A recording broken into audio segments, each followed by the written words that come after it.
Student, good morning. कैसे हैं आप सभी? आई होप आप ठीक होंगे। जैसा कि आप लोगों का ऑनलाइन क्लासेस स्टार्ट हो चुकी हैं, ठीक, और आज आपका बायो का क्लास चलेगा, जिसमें हम सबसे पहले उसका बेसिक कॉन्सेप्ट जानेंगे कि विज्ञान होता क्या है, विज्ञान क्यों, विज्ञान इतना ज़्यादा प्रोग्रेस कर रहा है, उसका इतना ज़्यादा महत्व उसको क्यों दी जा रही है, सभी बातों को हम लोग जानेंगे। जैसा कि हम लोग जानते हैं, आजकल साइंस जो है बहुत ज़्यादा डेवलप हो गया है, क्योंकि इतने ज़्यादा मशीनें सब वैज्ञानिकों के द्वारा बन चुकी हैं कि वो आसानी से क्या कर रहा है, हर छोटी बड़ी चीजों का, तथ्यों का पता लगा ले रहा है। ठीक, उसी बेस पे हम अब जीव विज्ञान के बारे में जान लेते हैं। जैसा कि आप जानते हैं कि first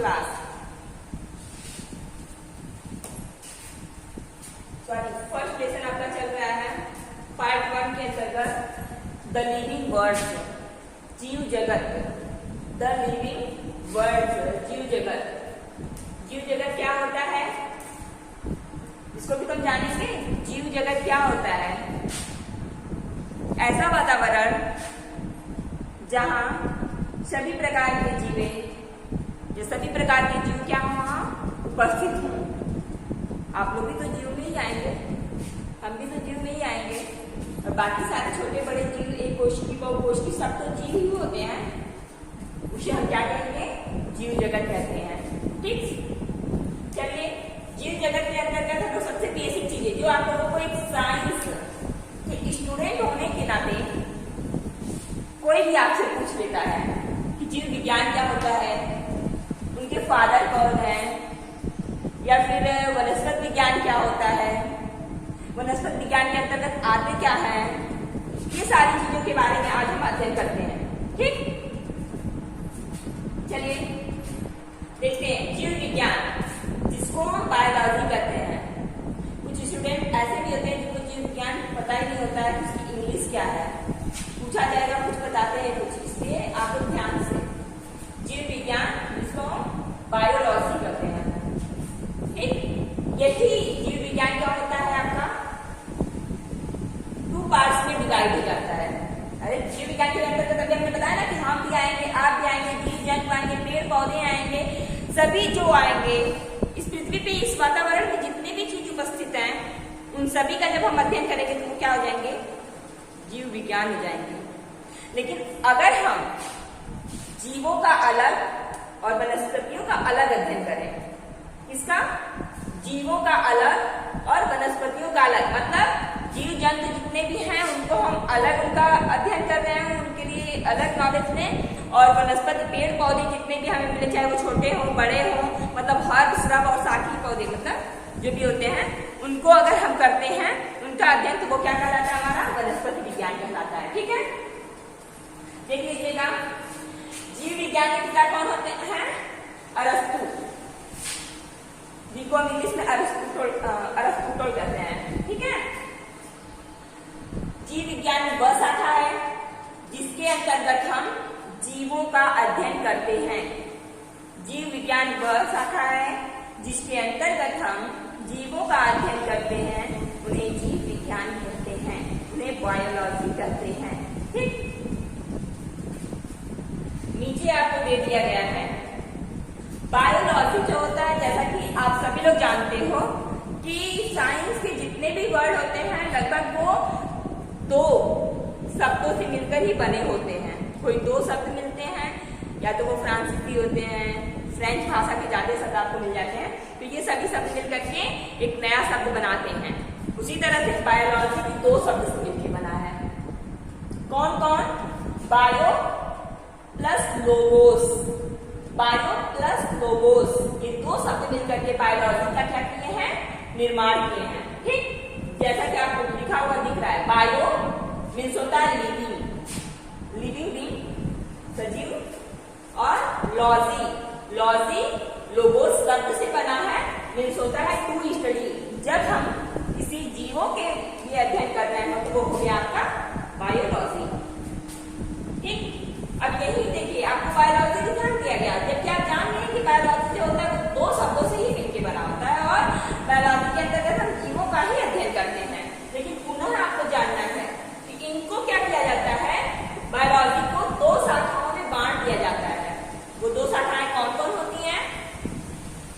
zoology and botany. Zoology and botany. ठीक, जूलॉजी अब उसी तरह से देखिएगा, जूलॉजी भी आपका और बॉटनी भी दो शब्दों से ही मिलके बने हुए हैं। ठीक, तो ये जूलॉजी क्या होता है, बॉटनी क्या होता है, मतलब जंतु विज्ञान क्या होते हैं और वनस्पति विज्ञान क्या होते हैं। विज्ञान की वह शाखा जिसके अंतर्गत हम जीवों का अध्ययन करते हैं। ठीक, जीव जंतुओं का अध्ययन करते हैं, उन्हें हम क्या कहते हैं, जीव विज्ञान कहते हैं।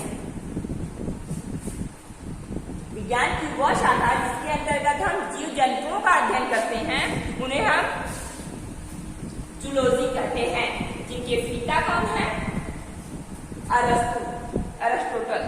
ठीक, वनस्पति विज्ञान क्या होता है, बॉटनी क्या होता है, विज्ञान की वह शाखा जिसके अंतर्गत हम पेड़ पौधों का अध्ययन करते हैं उन्हें हम बॉटनी कहते हैं।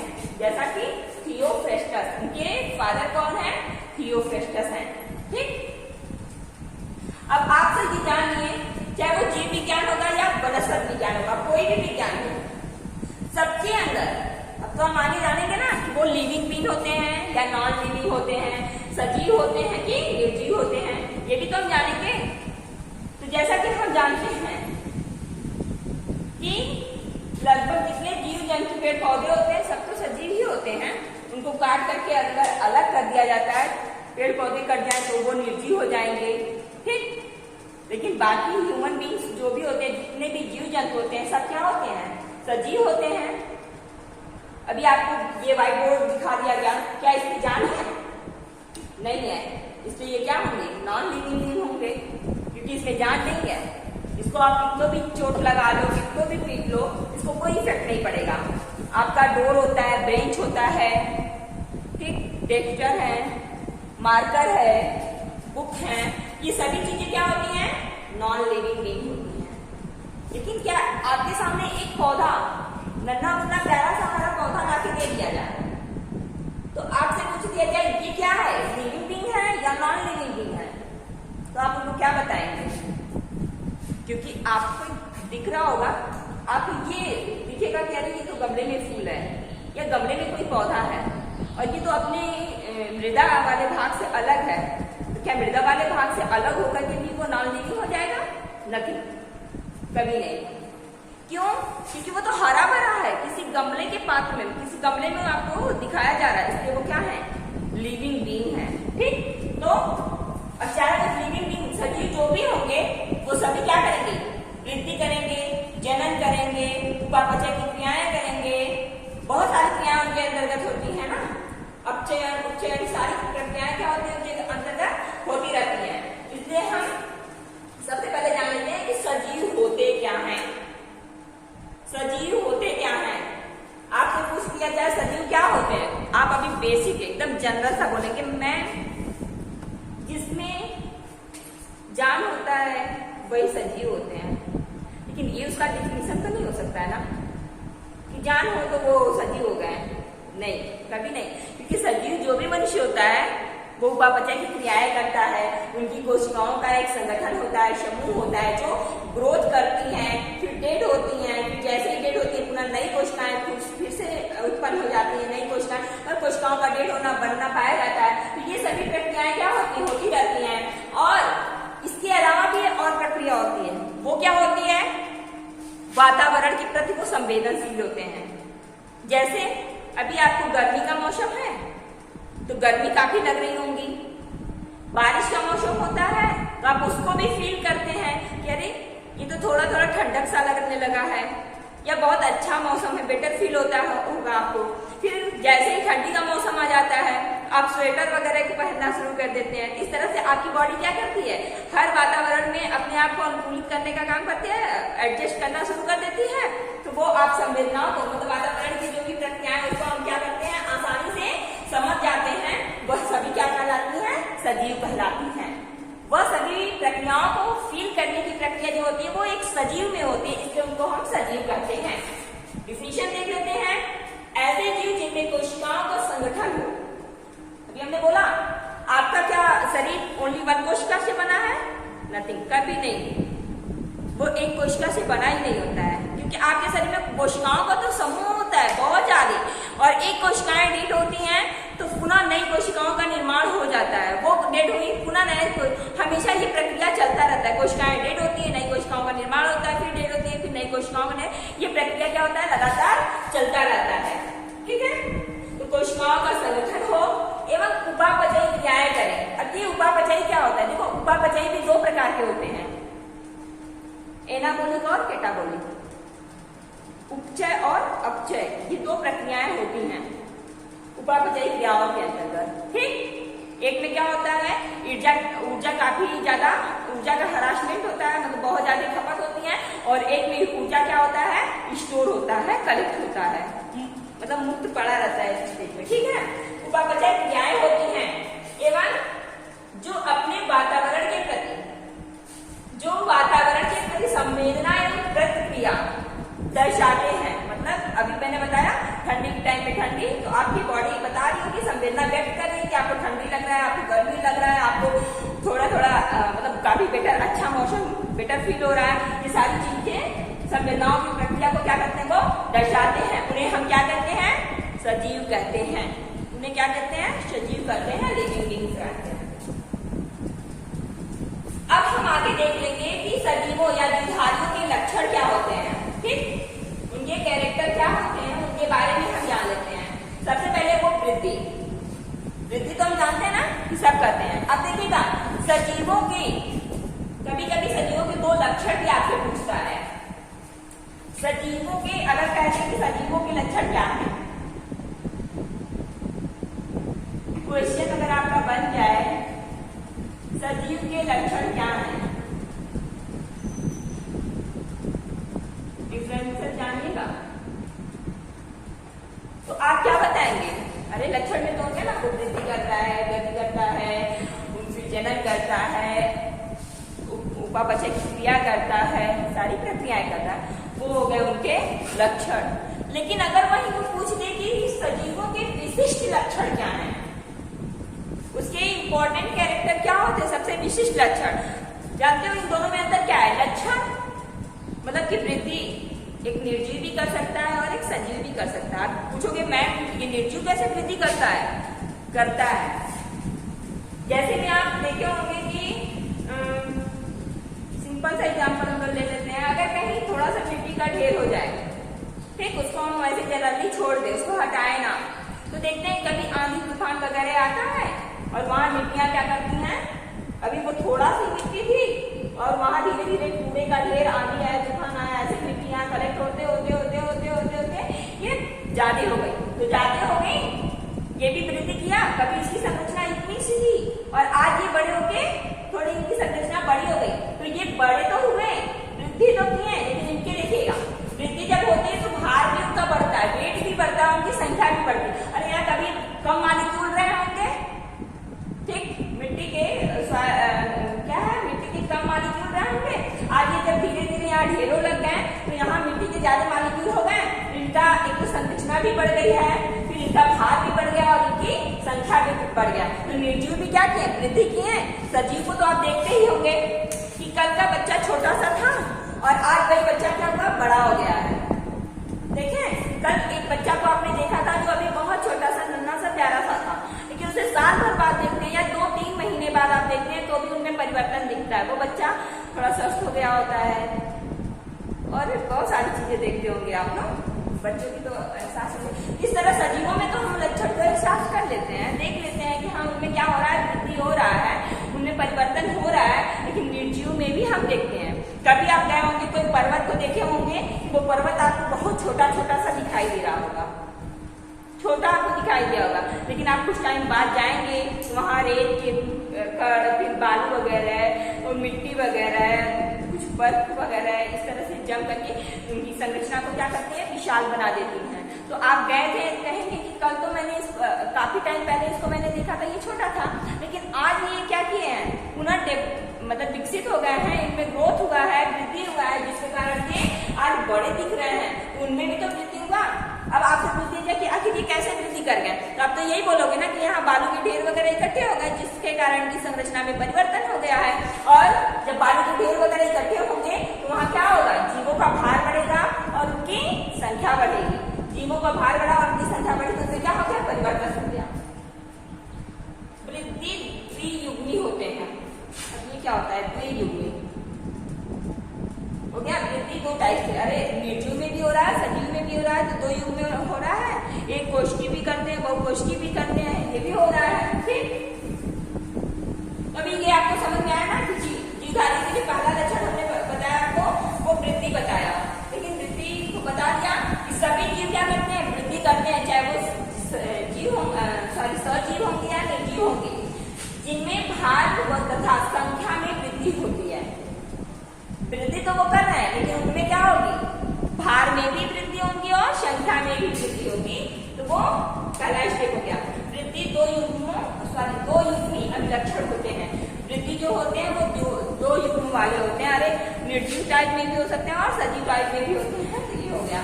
बहुकोष्ठीय जीव में कोशिका विभाजन द्वारा, अभी तो हमने बताया ना कि हमारी कोशिकाएं जो होती हैं विभाजित होती हैं। अभी हमारे शरीर में एक कोशिका होते हैं,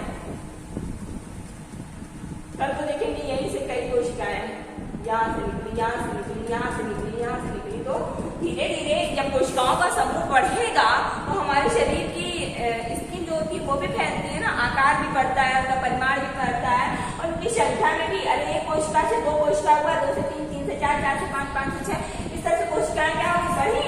तो भार भी हमारे शरीर का बढ़ गया और उनकी संख्या भी बढ़ गई। तो इस तरह से क्या है, कोशिकाएं बढ़ गई। देखिए यहाँ अंतर अभी बता रहे हैं हमने। सेकेंड आपका विशिष्ट लक्षण होता है, ये ध्यान दीजिएगा।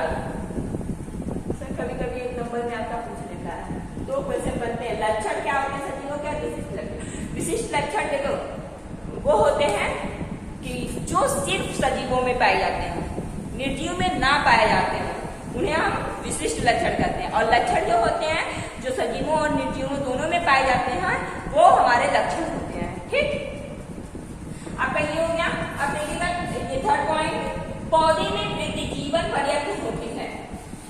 पौधे में, अरे हम आप में तो एक स्टेज के बाद क्या होता है, रुक जाता है ना, वृद्धि रुक जाता है कि नहीं। उसके बाद लेकिन पेड़ पौधे जो होते हैं वो जीवन पर्यंत वृद्धि करते रहते हैं। जब तक वो जीते हैं तब तक वृद्धि को करते रहते हैं। प्राणियों में यह वृद्धि कुछ समय के बाद रुक जाता है। अभी हमने बताया आप 18 साल के जैसे होते हैं, जैसे आप मैच्योर हो जाते हैं, ये कह लीजिए, जैसे आप फुल मैच्योर हो जाते हैं, परिपक्व हो जाते हैं, आपका ग्रोथ रुक जाता है। वृद्धि और अभिवृद्धि दो होती है। वृद्धि एक एज के बाद रुक जाती है, जैसा कि हमारी लंबाई। क्या आप हम इससे लंबे हो सकते हैं क्या, नहीं। लेकिन अभिवृद्धि, हम इतने में हैं, इतने स्वस्थ हैं, लेकिन कल को हम इससे भी मोटे हो सकते हैं। ठीक, कल हमारे अंदर इससे भी ज्यादा परिवर्तन हो सकते हैं। ये सभी क्या होती है, अभिवृद्धि होती है। वृद्धि और अभिवृद्धि में अंतर जान लीजिएगा। वृद्धि एक स्टेज के बाद रुक जाती है और अभिवृद्धि जो होती है वो हमारे अंदर जीवन पर्यंत होती रहती है। हम हर साल देखिएगा, आज हम कुछ और कर रहे हैं, कल हमारा कुछ और भी करने का मन कर सकता है, तो हम अपने आप को अनुसार परिवर्तित कर लेते हैं, दूसरा भी काम करने का, तो वो हमारी अभिवृद्धि होती है। अरे आज हम दुबले हैं, कल मोटे होंगे, कल उससे भी मोटे हो सकते हैं, तो हमारे अंदर वो परिवर्तन, वो ये तो नहीं ना कि हम नहीं एक स्टेज के बाद हम अब मोटा नहीं होंगे, ऐसा तो नहीं होता है ना। होता है तब है जब अभिवृद्धि हमारा साथ देती है, अभिवृद्धि हमारे साथ जीवन प्रयत्न रहती है। ठीक, ये नहीं कहते हैं, कह रहा है कि कोशिका विभाजन विशिष्ट ऊतकों में होता है। अरे विशिष्ट ऊतक जो हमारी मुख्य कोशिकाएं होंगी उन्हीं के अंदर तो होंगी कोशिकाओं का विभाजन। ठीक, कोशिका विभाजन जो होता है विशिष्ट ऊतकों में होता है, ताकि विलुप्त कोशिकाओं से के स्थान पर नई कोशिका का निर्माण हो सके या नई कोशिकाएं बन सके। आपकी एक कोशिका जो होती है, जो इन इम्पोर्टेंट आपके शरीर का है। अभी कह लो कि अगर आपका हार्ट रहेगा तभी तो आप जिंदा रहेंगे, आपके अंदर आत्मा रहेंगी तभी तो आप जिंदा रहेंगे।